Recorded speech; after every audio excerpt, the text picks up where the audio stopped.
Good morning, students. So today I'm going to discuss about Human Genome Project, which is the last topic of the chapter Molecular Basis of Inheritance. So this Human Genome Project is actually a mega project. It is actually a mega project which starts in 1990. And it took 13 years to complete. That is 2003 में जाकर ये जो है वो complete हुआ था.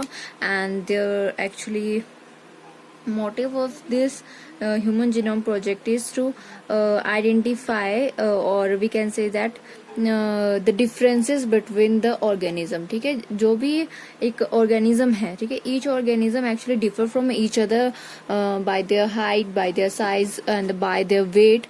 There are various features, there are some differences between them. ठीक है, मैं आपसे अलग हूँ, आप मुझसे अलग है. सो ये जो differences हैं वो किन बेसिस पर हैं? जो जीन सीक्वेंसेस हैं वो actually because of this gene sequences जो है वो कुछ डिफरेंसेस आते हैं. सो इन सबको आइडेंटिफाई करने के लिए ह्यूमन जीनोम प्रोजेक्ट जो है ये बना था. और the second motive of this project is जो भी डिसऑर्डर्स हैं या डिजीज हैं, ये जो कैंसर हैं, ये जो है उनको आइडेंटिफाई कर सके कि किस जीन सीक्वेंस की वजह से कौन सा डिसऑर्डर क्रिएट होता है, ताकि उनके आगे फ्यूचर में होने के चांसेस कम हो जाए.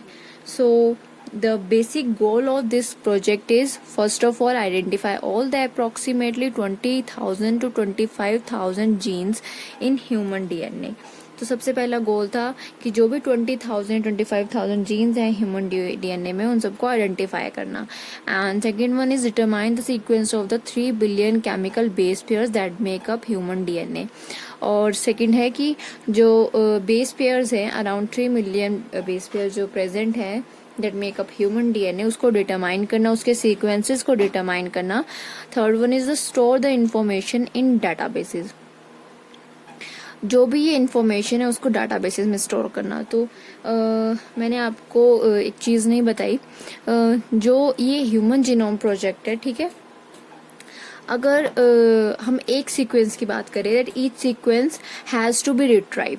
इस ह्यूमन जीनोम प्रोजेक्ट के अकॉर्डिंग जो एक जीन सीक्वेंस है उस हमें जो है उसका पता लगाना है, उसके बारे में पता करना है और उसको स्टोर करना है और मे बी उसको प्रिंटेड फॉर्म में रिप्रेजेंट करना है, या जो भी फॉर्म में उसको रिप्रेजेंट करना है. तो सबसे पहले बात हुई कि अगर हम किसी भी एक जीन सीक्वेंस के बारे में पता लगाएंगे और अगर हम उसको प्रिंटेड फॉर्म में रखेंगे, सो फॉर एग्जांपल अगर हम एक बुक की बात करेंगे, ठीक है, one book, and this one book actually contain 1000 pages. ठीक है जी. और अगर 1000 pages में जो each पेज है, if it consider 1000 letter, ठीक है, एक पेज में एक पेज में भी अगर 1000 लेटर्स प्रेजेंट है तो भी जो एक सीक्वेंस है जो डीएनए का, ठीक है, कोई भी एक सीक्वेंस, एक जीन का जो सीक्वेंस है उसको स्टोर करने के लिए, उसको प्रिंटेड फॉर्म में रखने के लिए we have to maintain 3300 books. सिर्फ एक सीक्वेंस की बात कर रही हूँ मैं. अगर एक सीक्वेंस के लिए हमें 3300 बुक्स चाहिए तो वेरियस जीन सीक्वेंसेस के लिए हमें बहुत सारी बुक स्टोर करनी पड़नी थी. सो to solve this problem we goes to the second solution. वो second solution क्या था? To the branch of bioinformatics.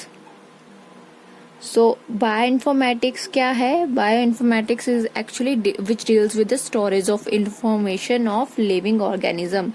जो इंफॉर्मेशन ऑफ लिविंग ऑर्गेनिज्म है उसको स्टोर करके रखना with the help of some databases. ठीक है, उनकी मदद से जो है बायोइन्फॉर्मेटिक्स और कंप्यूटर जो लाइन है, ठीक है, उनमें जो है हमने जो एक जीन सीक्वेंस है उसको रिकॉर्ड कर सकते हैं हम इजीली, और हम फाइंड आउट कर सकते हैं कोई भी चीज़ अगर हमें पता लगनी हो तो हम फटाफट जाके कंप्यूटर के डाटाबेस के पर जाकर उसके बारे में इजीली जो है वो पता लगा सकते हैं. सो हम प्रिंटेड फॉर्म में न जाकर हम कहाँ गए, किस ब्रांच में गए, दैट इज बायो इन्फॉर्मेटिक्स.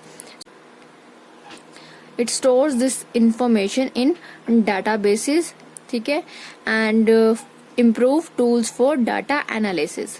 जो डाटा एनालिसिस के टूल्स थे उनको इम्प्रूव करना था by this human genome project. जो प्रोजेक्ट कर रहे हैं उसके बाद जो भी डाटा एनालाइज करेंगे, अगर उसमें जो इम्प्रूवमेंट लानी है, ठीक है, जैसे जैसे हम काम करते जाते हैं हमें पता चलता है कि कौन सी चीज़ है जिसमें वेरिएशंस ला सकते हैं हम, या हम उसको इम्प्रूव कर सकते हैं, या फिर हम उसकी एडवांस्ड फॉर्म को भी क्रिएट कर सकते हैं। ठीक है जी। So next one feature is transfer related technologies to other sectors such as industries. So fifth point ये बोल रहा है कि हम जो है टेक्नोलॉजी के साथ जो है वो ट्रांसफर कर सकते हैं और हम जुड़ सकते हैं किसी और सेक्टर के साथ सच एज इंडस्ट्रीज। ठीक है, इनके साथ हम जुड़ सकते हैं कैसे? जैसे कि अगर हमने किसी जीन सीक्वेंस से पता लगा लिया है कि दैट कॉजेज सम डिसऑर्डर, ठीक है, तो अगर वो जीन सीक्वेंस डिसऑर्डर क्रिएट कर रहा है तो हम जो है उसके लिए कोई भी मेडिसिन तैयार कर सकते हैं, या हम फार्मास्यूटिकल इंडस्ट्री के साथ एक्चुअली जुड़ सकते हैं, जिसके वजह से जिसके एंड में क्या होगा, एंड प्रोडक्ट ये होगा कि उस फार्मास्यूटिकल इंडस्ट्री के साथ जुड़ने के बाद मेडिसिन तैयार की जाएगी जो उस डिसऑर्डर को ठीक कर सकती है। ठीक है, so we can relate to the technologies to other sectors by this human genome project. And next one is address the ethical, legal and social issues that may arise from the project. So हम क्या कर सकते हैं, जो भी ethical और legal issues हैं by this human project, हमें जो है जो भी एक्सपेरिमेंट्स है वो एक्चुअली एनिमल्स पे, ह्यूमन बींग्स पे नहीं होते हैं। एनिमल्स पे भी आजकल बैन किया गया है। कुछ एनिमल्स जिनके ऊपर एक्सपेरिमेंट किया जाता है वो भी सर्टेन कुछ ऑर्गेनिज्म है जिनके ऊपर सिर्फ एक्सपेरिमेंट कर सकते हैं, बाकी के ऊपर हम एक्सपेरिमेंट नहीं कर सकते हैं। तो हमें एथिकल, लीगल और सोशल इश्यूज को ध्यान में रखते हुए इस ह्यूमन जीनोम प्रोजेक्ट को करना है। सो एक और चीज़ है कि किस किस जो ऑर्गेनिज्म है वो उस पर जो है हम एक्सपेरिमेंट कर सकते हैं। फर्स्ट वन इज ड्रोसोफिला, जो कि फ्रूट फ्लाई है, मॉडर्न ऑर्गेनिज्म में इसको कंसीडर करते हैं। Second one is C elegans, that is a nematode, C जो है वो कैपिटल होगा, ठीक है जी, सी एलिगन, ड्रोसोफिला हो गया। और जो थर्ड है अरबडोप्सिस, Arabidopsis, which is the first plant, ये क्वेश्चन भी पूछा जाता है, which is the first plant, one of the first plant, the gene sequence to be known। ठीक है, इसकी जो फर्स्ट जो प्लांट है वो एक्चुअली ब्रेसिकेसी फैमिली से बिलोंग करता है, मस्टर्ड फैमिली से बिलोंग करता है, और ये फर्स्ट प्लांट है जिसका जीन सीक्वेंस जो है वो पता लगाया गया था। It is very important actually। ठीक है, Arabidopsis, first plant whose gene sequence is to be known and belongs to the Brassicaceae or mustard family। So next one is about the methodology। So there are two methods, EST and sequence annotation। EST is express sequence tags, in which they focused on the identifying all the genes that are expressed as RNA। तो हमें किस पर focus करना है, जो भी वैसी jeans जो कि क्या करती हैं RNA की तरह, that are expressed as RNA। Okay जी, तो EST जो मैथडोलॉजी है वो RNA पे फोकस कर रही है, genes that contains that expressed as RNA। Sequence annotation में to identify both the coding and non coding sequence. Sequence annotation में हमने कोडिंग और नॉन कोडिंग सीक्वेंस के बारे में पता लगाना है। So here I wrote two terms, that is YAC and BAC।